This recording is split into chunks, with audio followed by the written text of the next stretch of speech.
Welcome to the pilot episode of I'm Spiritual But. I am Ann Scottlin, and this is my wonderful co-host, Dr. Roger Leslie. Hi, Roger. Hey, Ann, how are you today?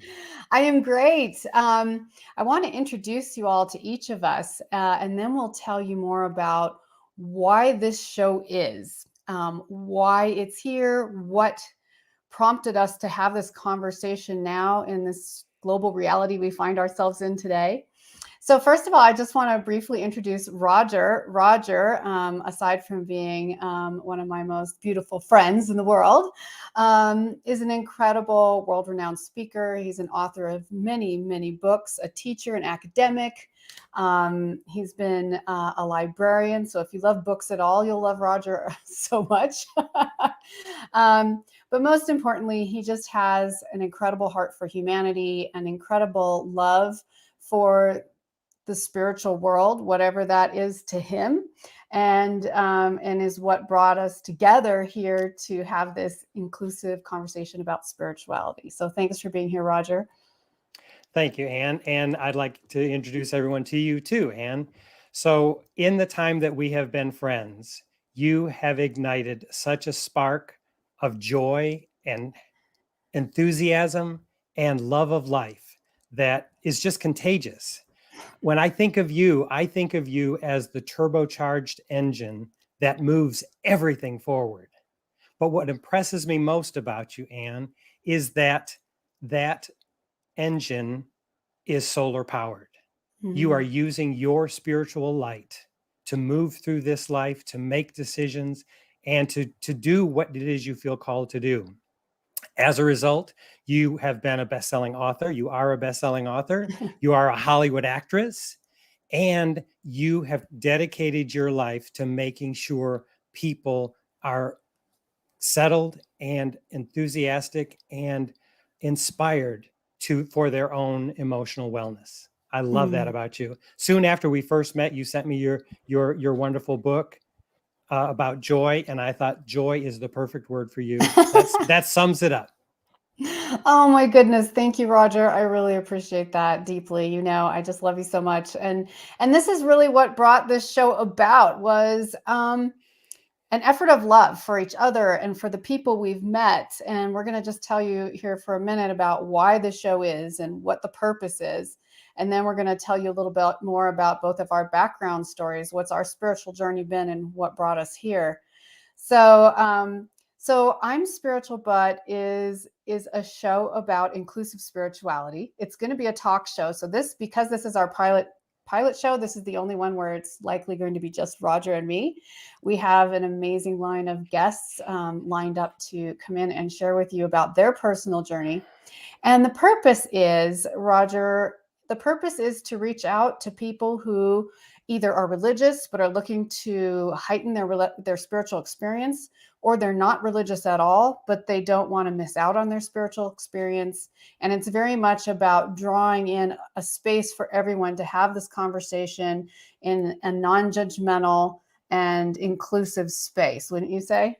Absolutely. And part of that too is I believe that we'll be introducing guests who are non-spiritual, consider themselves non-spiritual at all, but their philosophy or their perspective on life can enhance anyone's journey, whether they define it as spiritual or not.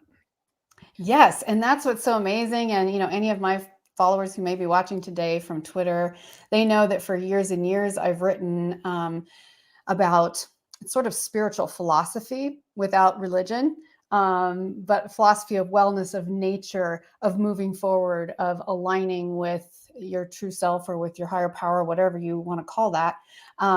So this is kind of just a new extension for me. And I know for you, because you've published several books about spirituality already. Yes. I publish books in all different genres, but that's the one that really resonates with me most. The self-help and the spiritual books are the ones. And actually, it was my book, Divine Destiny, that I think created the link between us that started all of this. Yes, actually it did. In fact, I was reading that just this morning, as you know, because I sent you a message. Wonderful book, Divine Destiny. Basically a conversation with God. So fabulous. So the mission of this show, I'm Spiritual But, is, you know, two or three folds. First of all, this is meant to be a very inclusive space. We would love to make this a very listener interactive show. We have able to have a live chat here. We can at least pick from the comments you send in during the live show and post them. And so please, when you can tune in live now and going forward, we really love that because we want to see what you want and what's feeding you and what you need. And of course, you can also reach out to us on our website or email, which is in the notes. So, and then, the real vision is, I know, I love what Roger said. He said, is to reflect the light of every viewer so they live their dreams more fully and trust their own spiritual path more profoundly. I really love that. I just really love that. Finding the joy in your own spiritual experience, in your own individual, unique relationship is part of what I am so excited this show to be about. Because you know what? If we were all meant to be cookie cutters, we would have been made cookie cutters. We would have been made robots.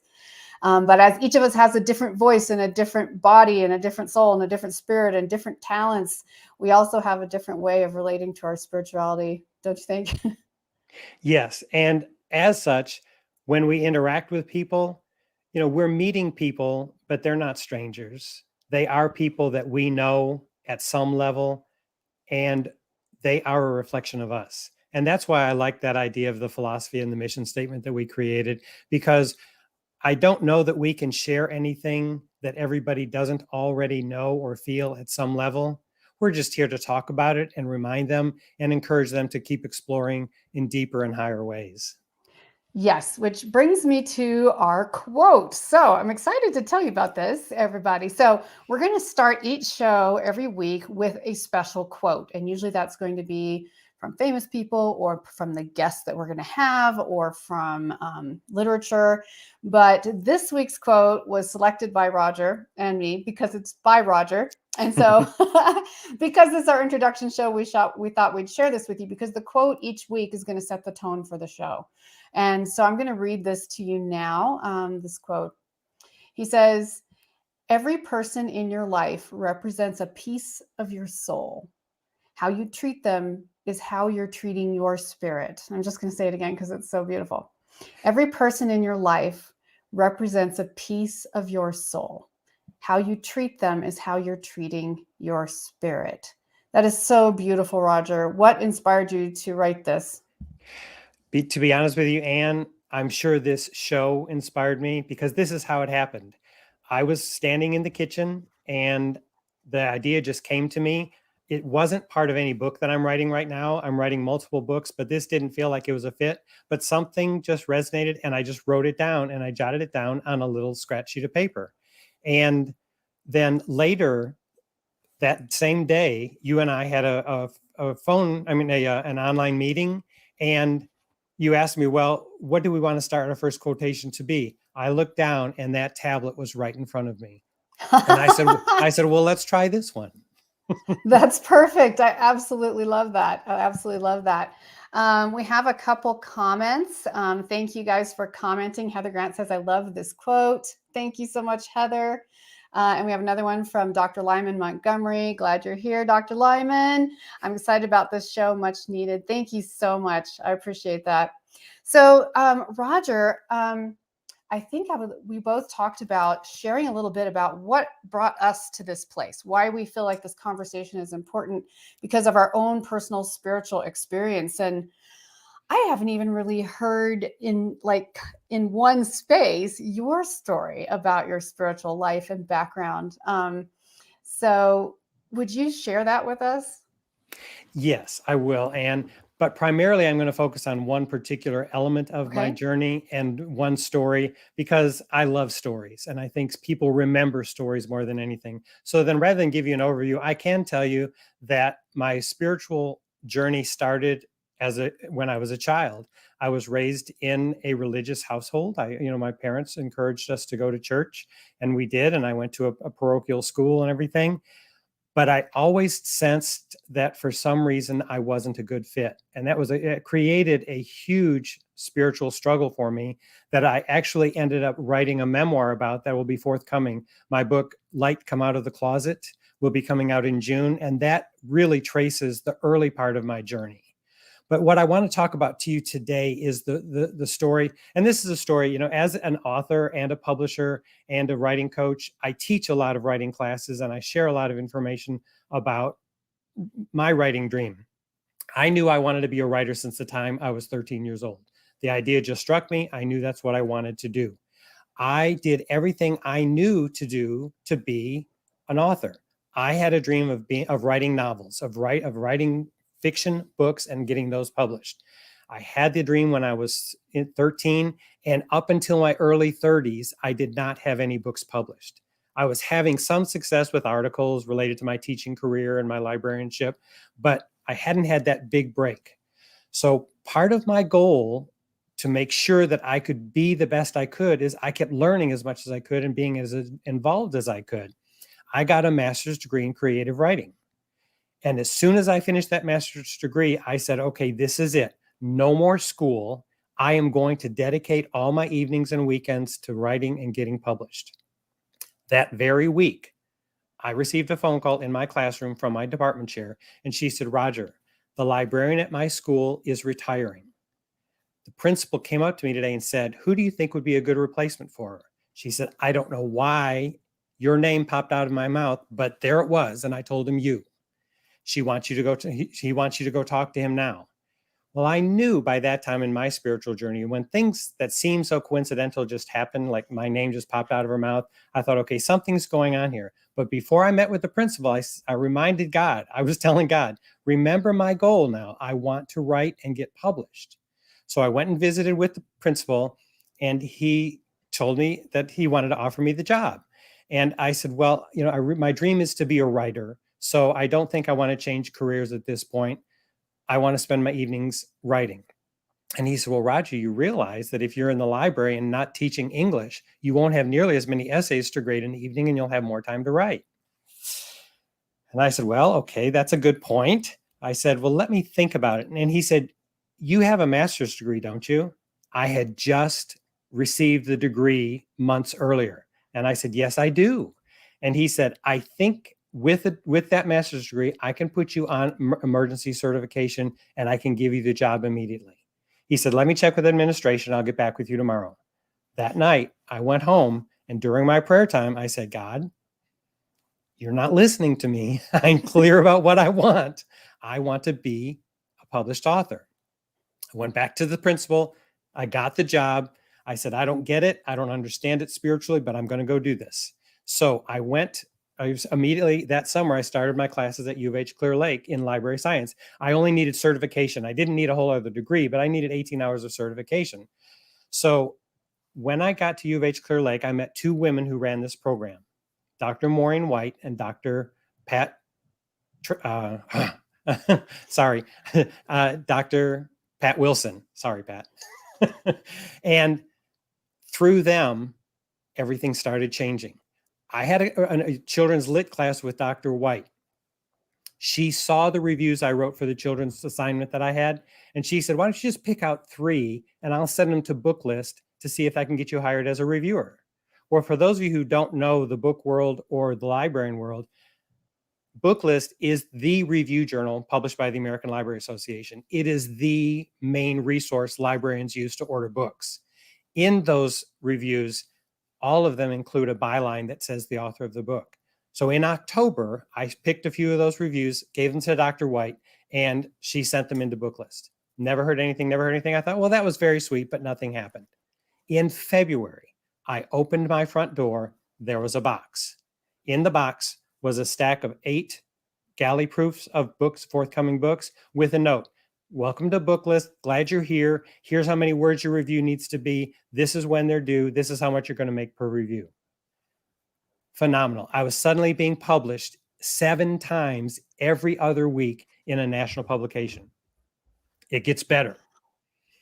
Dr. Wilson called me after class one day and she said, I've got a writing idea for you. I thought she was going to ask me to write an article for a library magazine or something.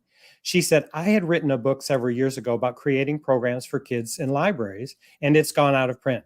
The publisher contacted me and said they would like me to do an updated version. It's too much work for one person. Would you co-author a book with me? I immediately said yes.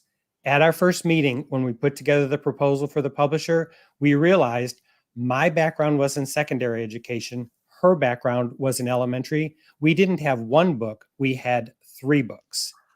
Within months of my accepting that job, which sent me back to school, which I was sure I didn't want to do, I met 2 women who launched my career because I was being published bi-weekly in a national magazine, and I had a 3-book deal with one of the biggest, most respected publishers in the country. Nice. What I realized, and that's the part of the story that I share with writers, aspiring writers, that it's going to happen. Everything's going to fall into place. And you probably have good Hollywood stories about the big break and how it happens and how that all falls in place. But I realized in preparing for this show that Maureen White and Pat Wilson were part of my spiritual journey. They were the lights. They were the angels that I needed to connect with to make my dream come true. I was working so hard on my own, doing everything I knew, writing, sending out to publishers, going to school, learning everything I could.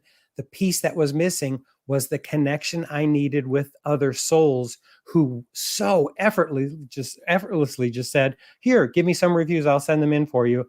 And when Pat was offered the job for the book, she was just like, oh, well, let me just ask Roger. It's too much trouble for me to do this alone. Thanks to them, they are my angels who gave me my big break and transformed my life from the dream of being a writer to being a writer. That is so beautiful. That is so beautiful that you see these incredible people who came into your life at just the right time as part of your spiritual experience. And I can say that as well about people in my life. Some of you are watching right now and you know who you are, who are part of my spiritual experience. How profound that is. And to really understand that we're not alone and that we're all connected. And that your spiritual communication doesn't always have to be a bright light and a boom in the sky. It can be other people bringing you something amazing that is meant just for you. So that really boosted your spiritual experience then. It was the transforming moment because I realized that although I thought my prayer work and my spiritual journey was all about my relationship with what I understood as God, and it was just the 2 of us doing everything together, I realized it was the community of people that I am connected to that make that possible. And so I had no way of knowing that when my department chairperson called me to tell me the principal was going to offer me the job, only 4 years later, my husband Jerry and I would be planning and creating her funeral. This was near the end of her life. She was not sick yet. We had no idea. I had no idea that these people would then be my responsibility to uplift and take care of. And that was one thing that happened with my department chairperson, Diane Duskin. She passed away. She died of cancer just 4 years later. And her daughter, her only surviving relative, came to Jerry and me, Jerry's a minister, and said, would you plan and do the funeral? So we were the ones who did it all. So it's reciprocal, it's cyclical, it's mutually supportive at all times. Did I think another thing of it? Did I think, well, I owed her something? No, it was just the right thing to do. I just felt it in my soul. It's the right thing to do. It's an absolute yes. And I think the same thing happened with Maureen and Pat and Mr. Banda, my principal, and Diane. They just said yes to something, not necessarily even feeling like it needed to be a spiritual experience. It was for me, but they're part of it, and they didn't even have to have a spiritual relation to what I was doing or my goal. They didn't know my dream necessarily, but it all tied in, and they were there to support me in their way. And that, taking care of the funeral for your dear friend, and it's very much in keeping with, the principal passing of the mantle, right? We don't have to be prophets necessarily pass the mantle on. And it's the same principle, because spirituality and love and joy are all connected, and everyone knows that I've talked about joy for a very long time. Yes. And I always say the same thing too about joy. And it's the same for this, that when you give it, you receive it. And the more you give, the more you receive. And, with joy, even if you're not feeling joyful that day, if you make an intention to bring joy to someone else's life, you receive joy. And it's that same thing, knowing that we're all part of something bigger. If nothing else, we're all part of this big family here on earth. And this show and what you and I both work on individually is so much about finding our commonalities with each other in a global sense, individually and globally. Yes. As opposed to so many other shows which are out there doing their own work in a special way, but looking for the differences and the divisions and, Yes. being right. I'm kind of over being right, and I'll tell you more about that in a minute. But Well, this show is not about being right. and I wanted to share also on to kind of piggyback on what you just said, Anne. For me, I had a spiritual context to how I understood what happened. It doesn't necessarily have to be that way. That's just worked for me. Some people call it spirituality. Some people just call it fate. Some people call it luck. Some people call it, this is my path. This is what I want to do. I'm determined to do this and I made it happen. However we call it, however we frame it, I think it's the same concept. It's just a different type of understanding. So for me, I like the idea of a spiritual journey because that's a context that I relate to. If other people feel, well, there was nothing spiritual about that, I agree with them completely. For them, they may not see any spiritual connection. For me, it's a great context. For others, if they have another way to frame it, that's equally perfect. There isn't a right or wrong way to perceive anything. And you guys, can you see why I love this man and I wanted to do this show with him? Because the world just so much needs love and openness and support and encouragement and inclusiveness right now. And I feel like the time is right for this show, for this conversation.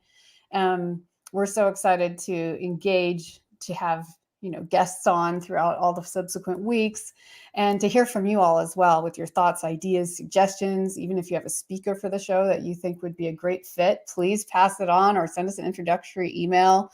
You have our website and email in the notes. We have a few more people saying they love the quote. Amazing. Thank you. Thank you, Nancy. I appreciate that. Karen, loving it. Thank you so much, Karen. And Deborah Wilson, such a powerful quote, which brings forth such profound truth and healing. Thank you. And if you tuned in late, the quote by Dr. Rogers Leslie is, every person in your life represents a piece of your soul. How you treat them is how you're treating your spirit. Every person in your life represents a piece of your soul. How you treat them is how you're treating their spirit. And this, again, is, what we're going to have a quote each week and kind of center it around that. Well, thank you for sharing your story, Roger. It's just incredible. And I got excited just listening to even the pieces I'd heard before, because it just reminds me so much how we can even keep our minds open to the people in our lives who are bringing us that blessing that we're meant to have. Yes. So I'll briefly share my spiritual journey, and then we'll talk a little bit more about that in the context. So just to introduce you all to our stories, we wanted you to get to know us before we have the guests on, and then we're going to be focusing on their stories. So my spiritual journey was also very unique, of course.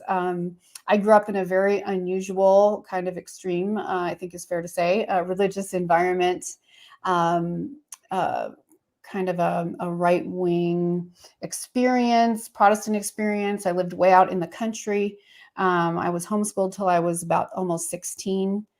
We were working the land, growing our own food, preparing for the end of the world, and really knew that our life's purpose was to pretty much be a missionary or a martyr.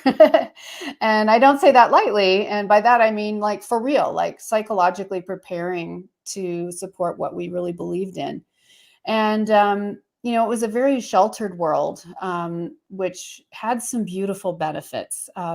One of those was that I really became close to nature, which still is a huge part of my spiritual experience. I always say nature is my cathedral. Some of you have seen me tweet that before.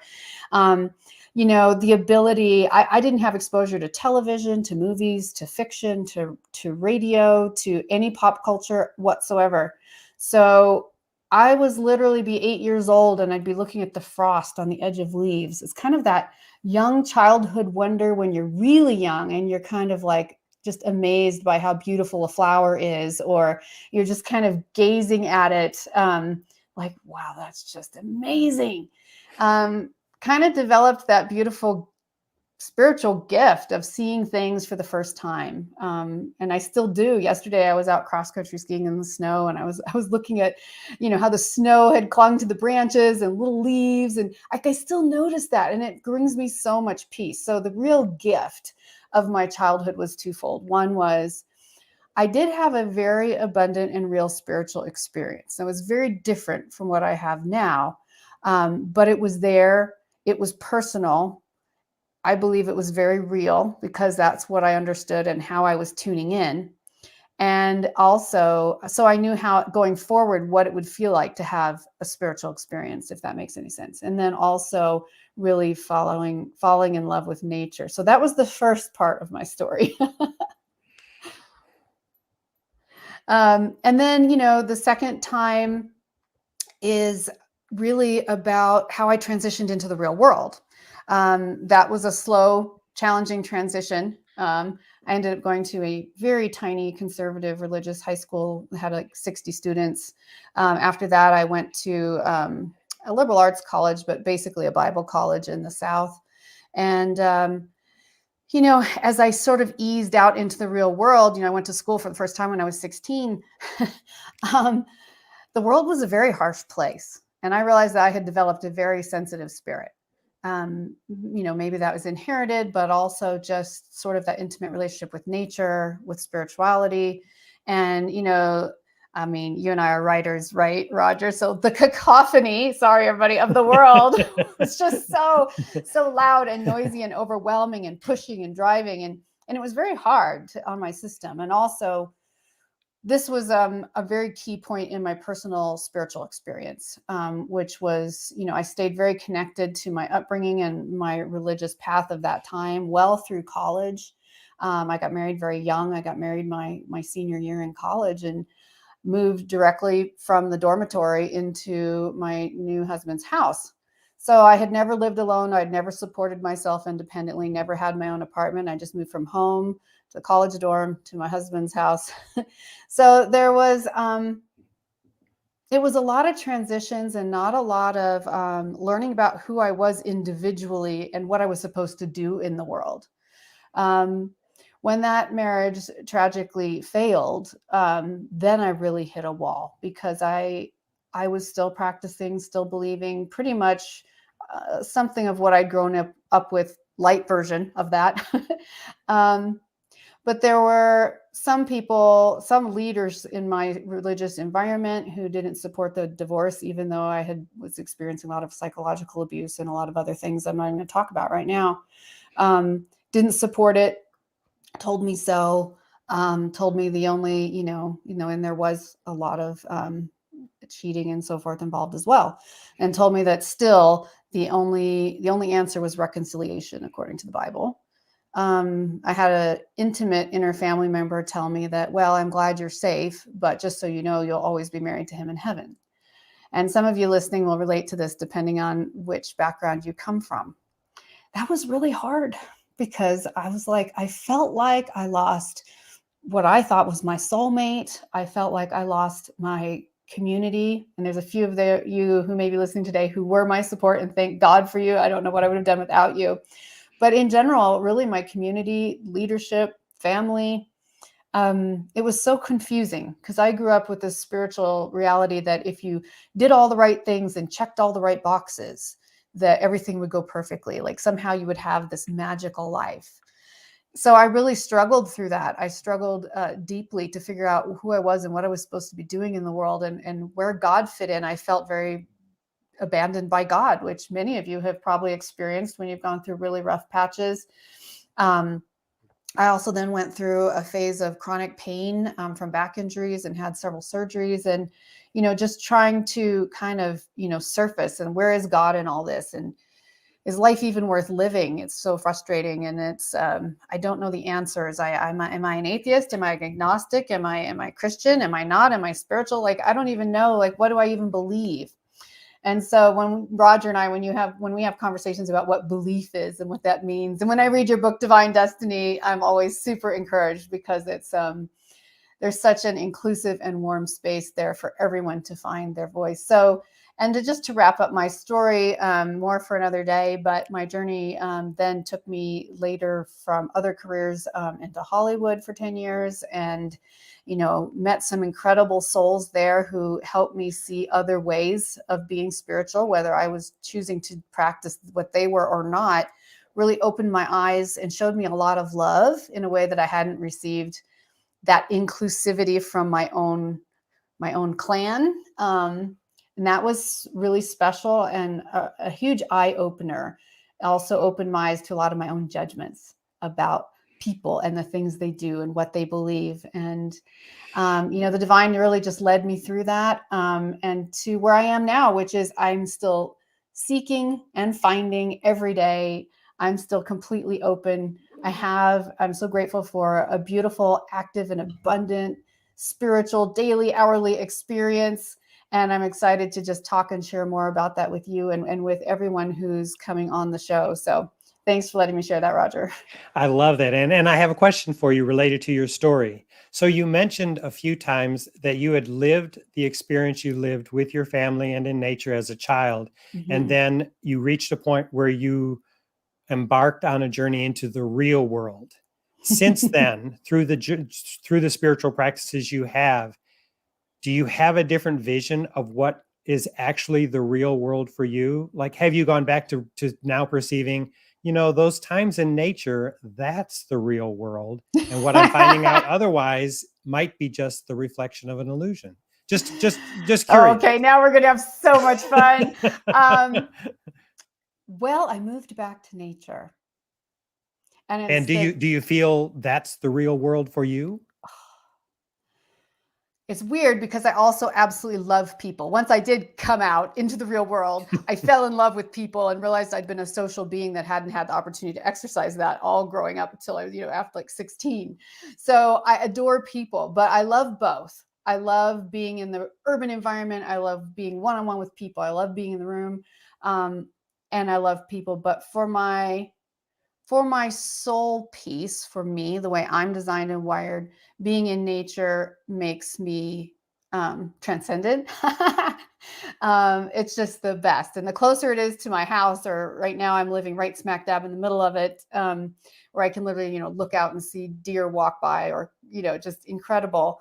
That really speaks to my soul. Every day I get to go out there and just be in it. And it's kind of like going back to the womb in a real weird way. Like there's a deep, deep sense of connectivity, even more than some of my biological connectivity to people. So it is beautiful. But that I now take as my, that's my 40 days. That's where I go to gear up, to re-energize, and then go back, whether I'm doing shows or retreats or workshops or working with people or speaking. And then I come just full. I get to bring that with me. And then, after a while I get a little burned out, I go back and stick my feet in the creek and I'm fine. I have had a similar experience in that I used to separate my experience in meditation and in that spirit, what I feel is the spiritual realm, and then moving into trying to bring some of that into my day-to-day experiences, but not being too heavy-handed with any of it. And just recently, in the development of preparing for this show, I just felt such a clear message that I am to take that, what I'm doing on my own, the practices that have fed my soul, and just be that with other people. And the people who respond to it, it will help them. The people who don't, I'm not meant for, don't worry about it. They will find their own mentors. They will find their own guides. They will find their own students who need to learn from them. And that we're all interconnected, but we may not need each other all at the same time. Yes. And that's so beautiful because, I always make the joke, one diet does not fit all. If anyone listening has not proved that already, then, right. So one social environment does not fit all. One spiritual environment or conversation does not fit all, or not at a certain time.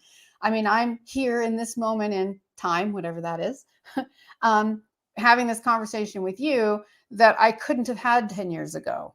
Or yes. I couldn't have had as a teenager. Like I am in this space and time where this conversation is now real and applicable.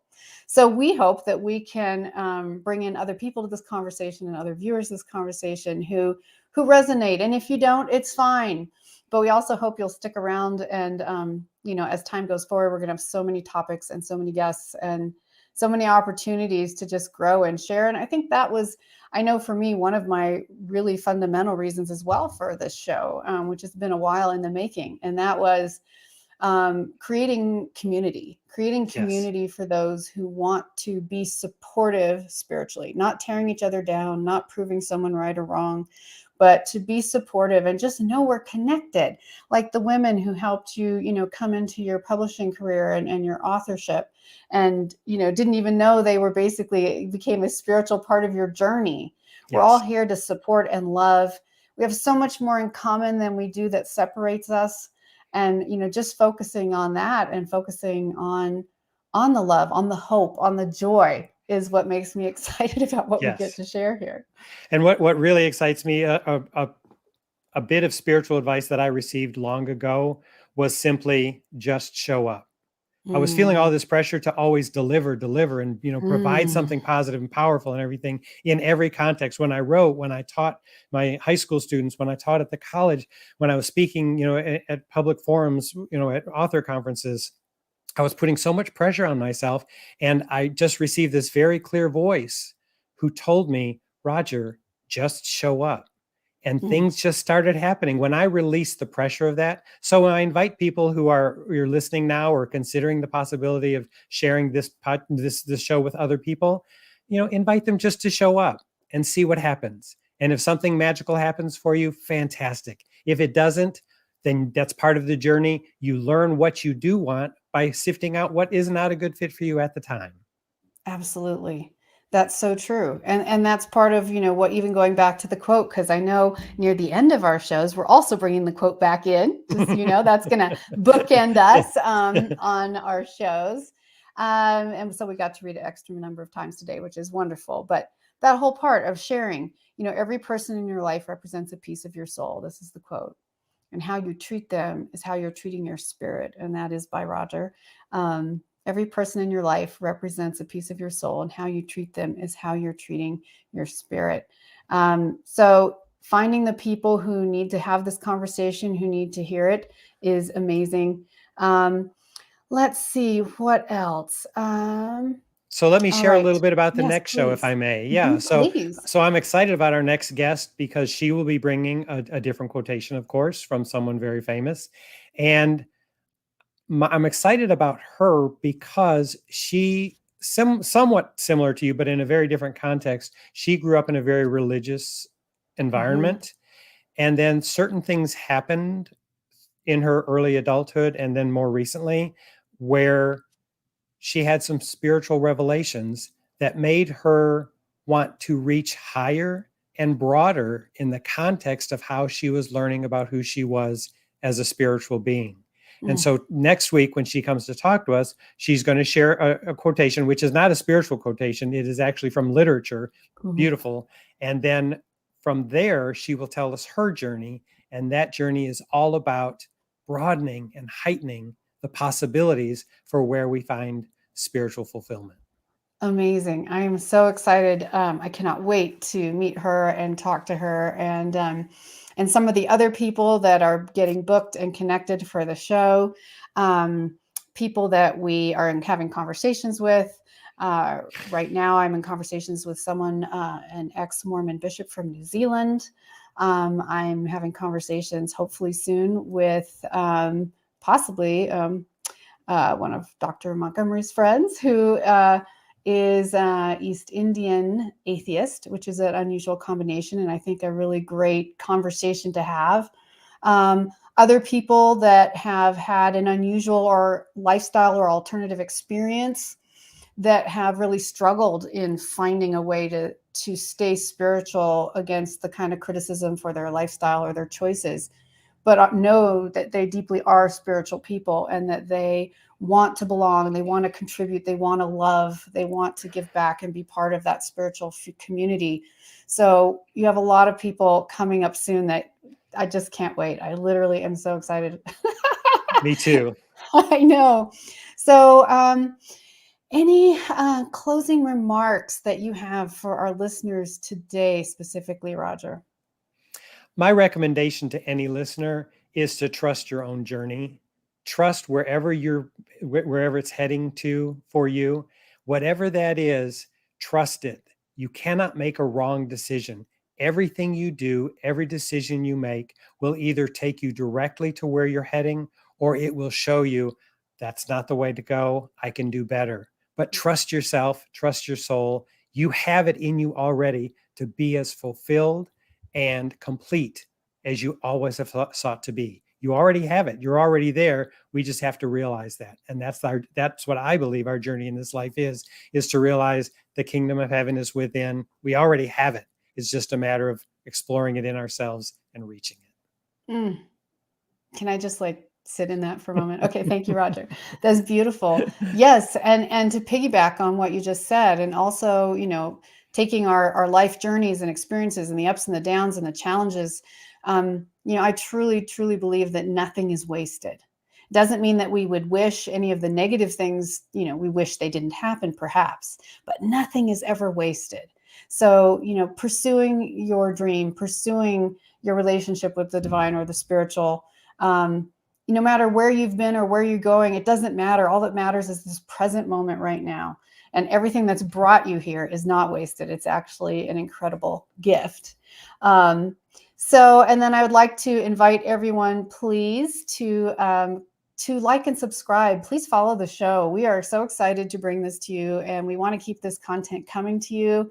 When you can tune in live, we love that. Thank you for all of you who wrote us live messages today during the show. We encourage you to please come back, leave us more messages, ask questions. We can't wait to interact with you and get to know you better. You can follow the show here. You can like and subscribe for notifications when we're going live. And this is being recorded. So after the show, you can click on the link and watch it if you missed it, or if you want to watch it again, or if you'd like to share it with someone and you'd like to copy and paste that URL and share it with someone else. It's also on at least my social media and probably Roger's as well. So you could go to my Twitter, Instagram, Facebook, LinkedIn, and find the information, or retweet, repost. We would be so grateful. So we both wish you an abundant and wonderful day, a wonderful week of spiritual joy and inclusivity. And we cannot wait to see you again next week at the same time, which is 12 noon Eastern, 9 Pacific live. And as always, live the life you dream and trust your soul. Thank you so much.